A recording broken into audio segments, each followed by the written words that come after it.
If you looked up the phrase boy band crazy in the Urban Dictionary, you would see a picture of me. Back in the late 90s, I was that girl. The posters, the CDs, the magazines. I was an MTV watching, TRL screaming superfan. I was everything you would imagine a boy-crazed teeny bopper would be, and worse. My band of choice was NSYNC because I was obsessed with Justin Timberlake. So much so, I actually wrote in my high school yearbook that my life ambition was to meet him. In the summer of 2000, NSYNC was on their No Strings Attached tour, and to my absolute horror, they weren't coming anywhere near my city in Connecticut. But I happened to notice that they would be in the Boston area, and I also noticed that Harvard happened to have a summer school program in the same area. Coincidence? I think not.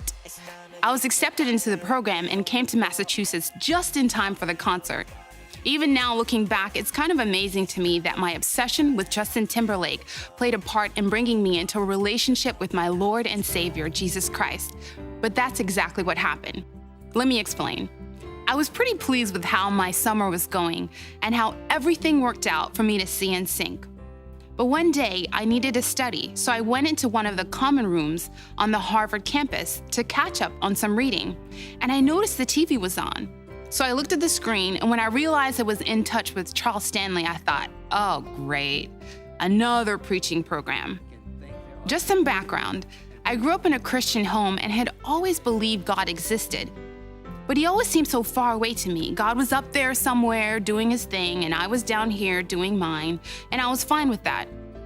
Listening to Charles Stanley that day was probably the first time I really understood what having a personal relationship with Jesus really meant.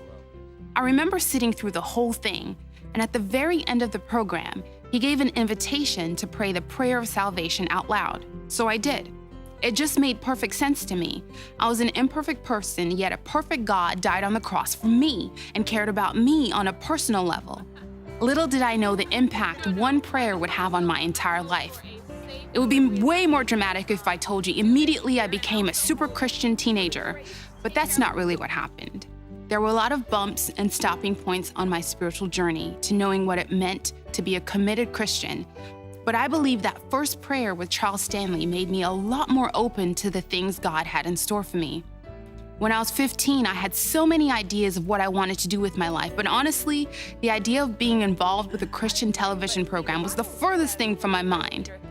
Now, working on Turning Point International all these years, I know that God showed me back when I was 15 what an impact media can have on people's lives. It makes doing what I do not just a job, but a ministry that makes a difference. It's why I love what I do.